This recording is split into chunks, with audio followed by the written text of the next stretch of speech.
My experience with productivity apps goes a little something like this. 1. I find that me or my team's workflow feels a little disorganized and needs to be streamlined. 2. I find an app online that's the solution to all of my problems. 3. The app only actually solves part of the problem, integrates poorly with our workflow, and then is a bunch more work to upkeep it. And then finally, 4, I ditch the idea altogether and eventually find myself back in step 1 again. That has been my experience with productivity apps so far, at least. And I think that the root of the problem is really that my company is a small company, and I find that these productivity apps such as Slack or ClickUp, they're really made for larger scale companies that have different divisions that require different channels, etc., etc. So we're 3 full-time people and a bunch of freelancers. It's hard to onboard freelancers to new software that they don't have to use every day, and then they forget how it works. They end up just messaging you on Facebook or via email, and if not everyone is using it, then the whole thing sort of falls apart really quickly. And this really isn't a dig at the softwares I just mentioned. I have worked with teams in the past that have made use of these softwares and they worked really well. It just doesn't seem to work for us. Now, this whole video isn't just me digging productivity apps. There actually is a point to it. And the point is that after one of my most recent productivity pursuits, I found an app that actually works for me. And if you're in a similar boat, if you run a small company, or if you work primarily with a bunch of freelancers, this might actually work for you as well. The funny thing is that it's been under our noses the entire time. That app is Google. You see, we were already paying for Google Workspaces, which is where we hosted our website, and we have Google Drive and our @scratchstakes.com email addresses. But there's a whole bunch of other apps that are part of Google Workspaces that we weren't making good use of, and now we are. The best part about them is that they don't really require onboarding because it all works within Gmail, which most people have anyways. So if you also run a small company or work primarily with freelancers, let me tell you about a few of the apps that we're using. They might be of use to you as well. Number 1, first and foremost, what any good productivity app needs is a good communication platform.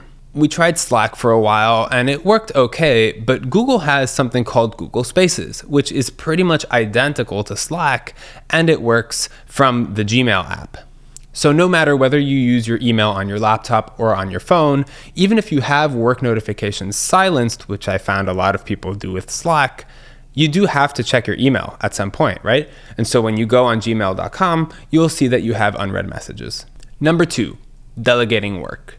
So for this, Google has something called Tasks, which is essentially a to-do list, and it exists within Gmail, but there's an app for it as well. So to show you how this works, I'm gonna have Kayla create a task for me right now in Google Spaces. So here on my phone, I have the Tasks app, as you can see, and here's a bunch of things that I have to do today. And right now I'm asking Kayla to send me a Google task that's called Finish Your YouTube Video. And there it is. It's very easy to use. You can create tasks for yourself. You can create tasks for other people. And if you actually put a deadline to the task, like today, for example, it'll also appear on the calendar, which is a great segue to talk about scheduling. So number 3, scheduling is not something new. We've actually been using Google Calendar for a while, and we have different calendars for different things. So we have a post-production calendar, we have a projects calendar, we have a calendar for canceled things, so we don't forget whether something was on one day or it wasn't.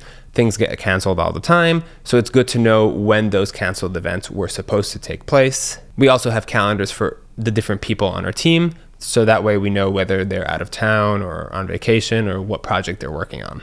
Number 4, cloud storage.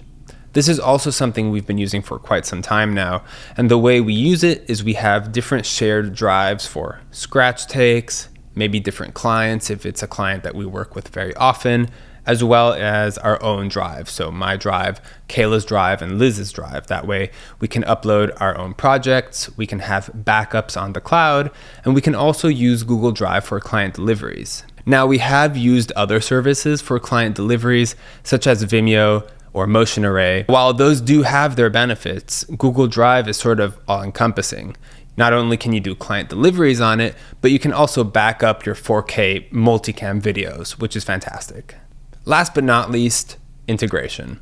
Now, there's no Google integration app, but what I mean is that all of these apps already talk to each other. You don't have to do anything. It's not like different productivity apps, like you get Slack for communication, and then you get ClickUp for scheduling and team management, and then you have to get those to communicate. No, this happens like right out of the box. All of these apps work very seamlessly with each other. You can put Google Drive links on the Google Calendar. Tasks also appear on the Google Calendar. You can make Google Calendars out of Google Spaces groups. It's just so easy, and it requires very little maintenance, which is the issue that I had with the other apps considering the team size. So yeah, I do hate productivity apps, but Google Workspaces is pretty fantastic.